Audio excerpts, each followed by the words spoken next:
Hey everybody, just out here in a very, very peaceful stroll. It's about 4 in the morning. It's a trip, man. I've always enjoyed the early days, the earliness, or even the lateness. Well, actually the lateness is different. It's not as peaceful. But like before the sun's risen, or over in this area that is, I mean, these streets are usually full of cars just zooming by. I mean, the vibe is completely different. It's literally like I'm in a different world right now. This parking lot is usually full. This is the library right here. Very grateful for this library. It's been kind of a little home away from home. Or more of a sanctuary, because home is where the heart is. That's, if your heart in it, is it really your home? And when we talk about culture, if you break down that word culture, you have the word cult, and if you look up the word cult, it's just a way of doing things. And then you also have the letters that make up the word truth. So this is their true way of doing things.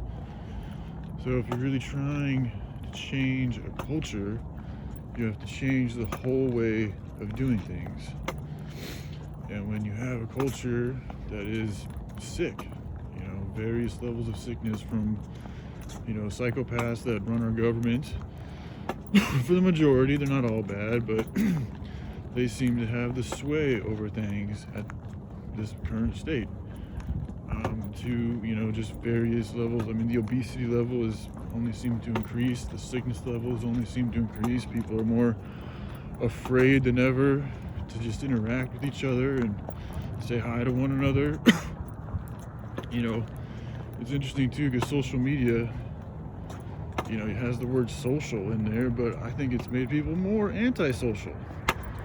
So it's like, again, all these things that are appearing to be good,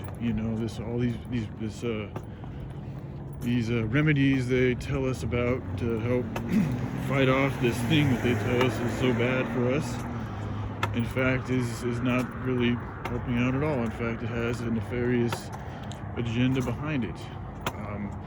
The sciences, I'm not the best, the most informed person to speak on the sciences and the genes and what goes into the manipulation of the human body and just life in general. But I do think that this agenda, this thing that's going on is a part of a larger agenda to help change and harvest humanity into something that can be utilized and turned into a slave for malevolent forces.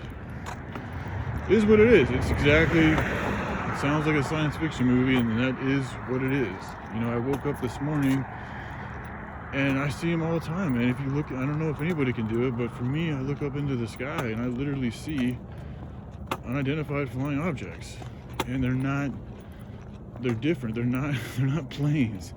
They move organically. They move in like spiral, circular motions. It's not straight, it's not linear, it's not like diagonal or zigzaggy. It's very much like circles. Like I relate it to like fish in the sea or something like that, or bird. Not even birds. I don't even know how they're doing it. It's like they're floating around in the ethers up there. And I do get a very benevolent vibe.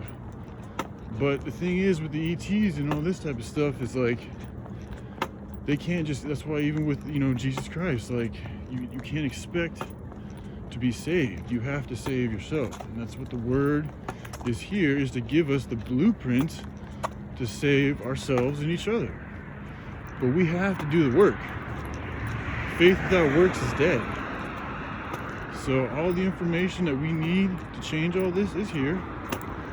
All the love is always here.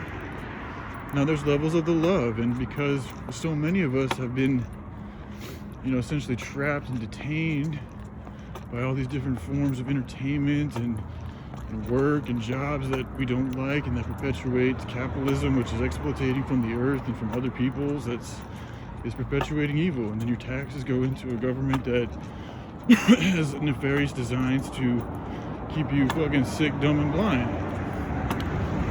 So I mean, a lot of you guys who watch my shit don't know all this shit, so it's just verbatim. But again, repetition works. And you know, I'm just out here strolling along and enjoying this peaceful early day. You know, knowing that, you know, the race and the chase of the money and the fucking greed and all that's coming. People are waking up. You know, and that is the culture of the world today.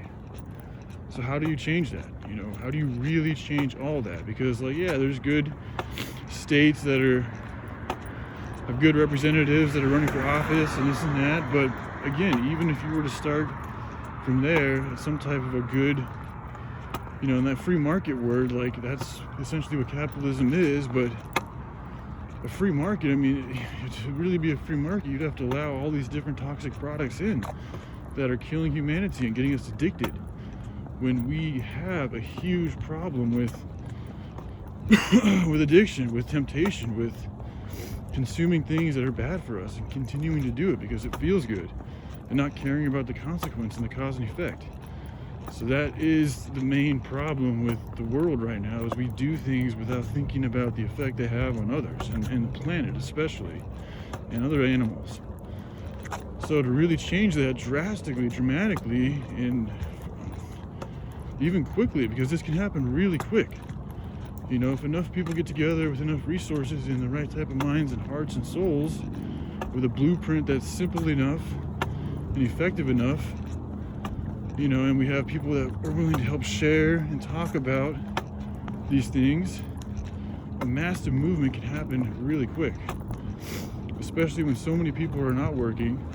I mean, I can't tell you like how many stores, well, maybe not that many, but just the general vibe. But when I was at my Subway interview, like the district manager who gave me the interview, she's telling me how much COVID fucked everything up. And it's like their businesses are down. It's like I'm looking at her like, yeah, I mean, I know. And it's like you're working for the same beast that caused this problem, and they don't give a fuck about you. That's what people don't realize, is they keep, you know, paying attention to all this shit that does not give a fuck about you. You know, and you keep feeding them, you keep paying them, you keep perpetuating this way of doing things. And it's only to your own demise. You know, it's all here to help teach us a lesson, but, you know, sometimes you gotta hit rock bottom in order to learn that lesson. And as bad as things are right now, this is not rock bottom. Like, we have an opportunity to change things, but we have to actually do something about it. We all gotta do what we can and use what we have to help out. Some of us have different skills, some of us have resources, some of us, you know, have the gift of gab. There's a lot of different skills. We all have something to help out. We all have a purpose, we all have a place, we all have different fingerprints and identities and personalities that can be utilized for good. But we got to start acting about it. We got to start speaking about it. We got to start interacting with each other in that type of a manner, because everything we do has a reverberational effect. So the more good you do, the more good you're going to perpetuate in that whole area. The more good you're going to spread with others. The more good they're going to take that good and go and spread it with others. And it's like a ripple effect. It's like a domino effect, you know, and it's combating the forces of evil. Because right now, there's a bunch of fear.